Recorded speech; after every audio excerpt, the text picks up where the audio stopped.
모르면 손해보는 주택임대사업자 양도소득세. 8년을 임대하였을 경우와 10년을 임대하였을 경우, 여기에 숨겨진 비밀을 여러분들은 알고 계십니까? 해드림 부동산 TV. 안녕하십니까? 해드림 부동산입니다. 오늘은 주택임대사업자의 양도소득세에 대해서 알아보도록 하겠습니다.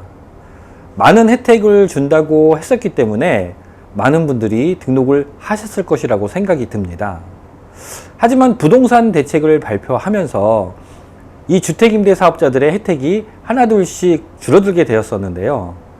과연 2021년에는 이 주택임대사업자들의 혜택이 그대로 유지가 되고 있는지 궁금하지 않을 수가 없습니다. 많은 분들이 궁금해 하시는 것 중에서 주택임대사업자들의 양도소득세 100% 감면, 그리고 장기보유 특별공제 70%는 가능한 것인지, 그리고 양도소득세 중과 배제는 적용이 되는 것인지, 이런 부분들이 많이들 궁금하실 거라고 생각이 됩니다. 최근에는 세무사분들도 양도소득세 상담을 기피한다고 하는데요. 도대체 무슨 일들이 있었던 것일까요? 해드림 부동산에서 꼼꼼하게 챙겨보도록 하겠습니다.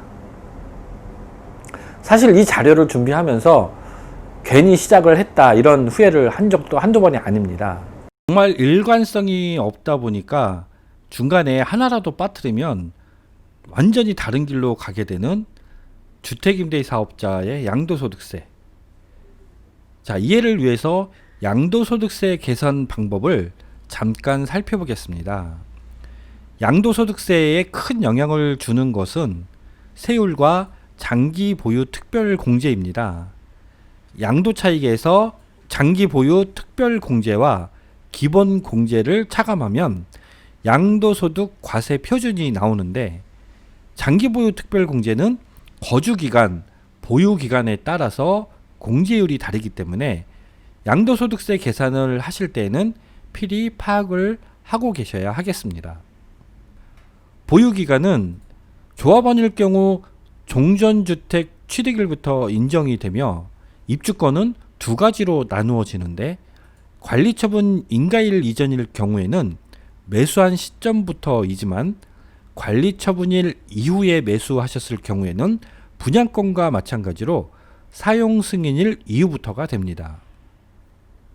거주기간은 전입일과 전출일을 기준으로 하는데, 조합원의 경우에는 종전주택 거주기간부터 인정이 되고 관리처분 인가 후 사용승인일까지 공사기간 중에 다른 곳에서 거주한 기간은 제외가 됩니다. 보유기간과 거주기간 산정이 조금씩 다르기 때문에 참조하시기 바랍니다. 자, 이렇게 장기보유 특별공제 금액을 계산해서 차감하고 기본 공제도 차감을 하면 과세표준이 나옵니다. 이 과세표준 금액에 따라서 세율이 정해지므로 해당 세율을 곱한 후에 세공제를 하면 양도소득세가 계산이 됩니다. 그런데 이 기본 세율에 중과가 적용이 되는지의 여부에 따라서 양도소득세 금액도 큰 영향을 받게 됩니다. 중과라는 개념은 대부분 다주택자에게 적용이 되는데, 기본 세율에 추가적인 세율을 추가적으로 부과한다는 것입니다. 부동산 시장의 환경에 따라서 배제가 되었다가 다시 부과가 되고, 완화가 되었다가 다시 강화가 되곤 하는 복잡한 변천사를 갖고 있습니다. 좋게 말씀을 드리면 상황에 따라서 탄력적으로 운영이 되었다, 이렇게 볼 수가 있겠습니다만, 좋게 생각하는 분이 얼마나 되는지는 확인할 수가 없습니다. 2021년 6월부터는 중과세율이 인상이 되어서 2주택자는 20%, 3주택자는 30%로 각각 10%씩 기존에 비해서 상향 조정이 됩니다.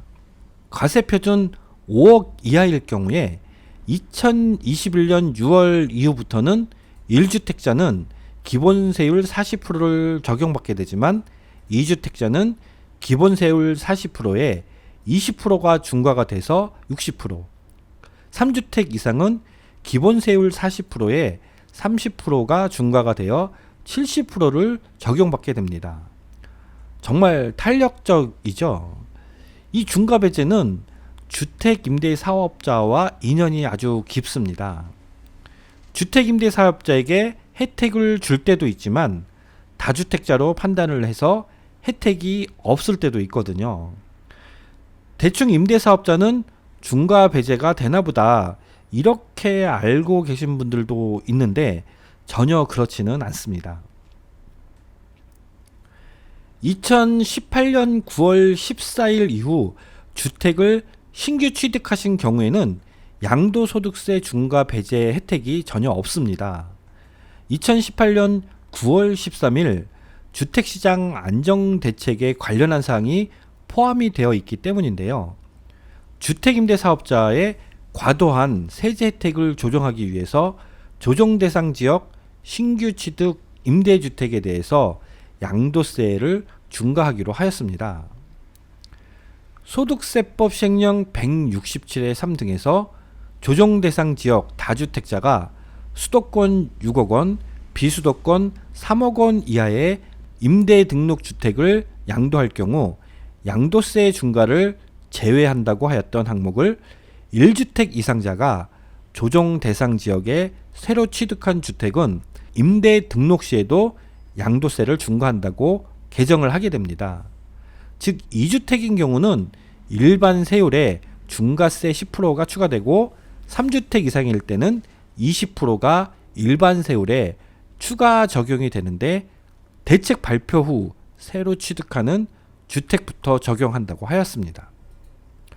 소득세법 시행령 167조의 3항은 1세대 3주택 이상에 해당하는 주택의 범위를 정의한 것인데 뭔가 좀 2%가 부족해 보입니다.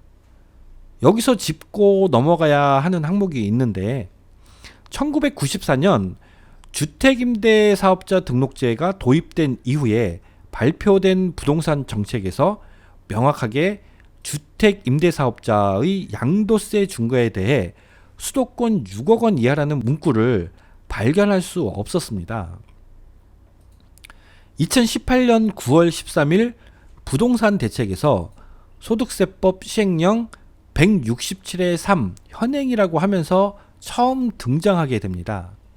사실 장기 일반 민간임대주택이란 용어는 2018년 3월 27일까지만 해도 민간임대주택에 관한 특별법에 보이지 않다가 2018년 8월 14일에 등장을 하게 됩니다. 더욱이 이 양도세 감면 가액기준 신설을 2018년 8월 13일 이때 하게 되는데 비로소 임대 개시 시 수도권 6억 원, 비수도권 3억 원 이하 주택에 한해 적용한다고 정의를 하고 있습니다. 2018년 9월 13일 발표된 정책에서 임대주택 사업자에 대한 양도소득세 중과와 감면에 대한 정의가 이렇게 차이가 나는 이유는 무엇일까요? 바로 임대 8년, 임대 10년 이 부분 때문인 듯한데요. 이 차이점이 소득세법 시행령과 어떤 구별이 되는지 상당한 의문점이 생깁니다. 그러면 소득세법 시행령에서 현행이라고 하는 장기 일반 임대주택의 대상은 도대체 어떤 것인가요? 법률이 무언가 모호하다라는 생각을 떨쳐버릴 수가 없습니다. 법의 형평성으로 보았을 때 주택임대사업자의 양도소득세 중과도 이때부터 임대 개시 시 수도권 6억 원 이하로 보아야 하는 것이 타당하지 않나 하고 판단이 됩니다. 어쨌든 그렇다면은 2018년 9월 14일 이전에는 양도세 중과가 배제가 된다는 것이겠네요. 네, 그렇습니다. 2013년 4월 1일 부동산 시장 과열 시 도입되었던 다주택자 양도세 중과 제도를 폐지하고 기본세율로 과세해서 세 부담을 완화하게 됩니다. 그 이후에 2017년 8월 2일이죠. 다주택자 양도소득세 중과를 하게 되는데 이때 주택임대사업자는 배제하도록 조치한다고 하였습니다. 적용 시기는 2018년 4월 1일 이후 양도하는 주택부터 적용이 됩니다. 그런데 서서히 무언가 세금이 강화되는 분위기입니다. 그러다 얼마 지나지 않은 4개월 후, 그러니까 2017년 12월 13일에 양도소득세 감면을 확대한다고 하면서 단기임대를 장기임대로 전환시켜서 전세 공급을 늘려보려고 했었던 것 같습니다. 그래서 이때 8년 이상 임대할 경우에 양도세 중과를 배제하겠다고 발표를 합니다. 반대로 4년 단기나 8년 이하 임대하는 경우에는 양도세를 중과한다는 이야기가 되겠죠.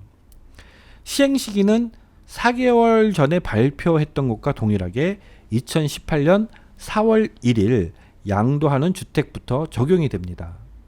그러니까 2018년 4월 1일 이후부터는 단기 임대주택 사업자는 중과 배제 적용이 안 된다는 것이므로 이 혜택은 이미 없어졌다고 말씀드릴 수 있겠습니다.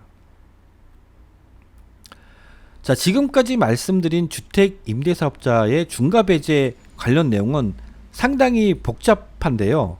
간단하게 정리를 해보면 장기 임대 사업자의 경우에는 양도세 중과를 배제받으실 수 있다는 것이고요. 2018년 9월 13일 이후 취득한 임대주택은 다주택자와 동일하게 양도소득세 중과 대상이 됩니다. 주택임대 사업자의 양도소득세 중과 배제, 오늘 준비한 자료는 여기까지고요. 주택임대 사업자의 양도소득세 면제와 장기 보유 특별공제에 대해서는 좀 더 상세한 내용을 담아서 다시 찾아뵙도록 하겠습니다. 어렵고 복잡한 내용인데 끝까지 시청해 주셔서 고맙습니다. 감사합니다.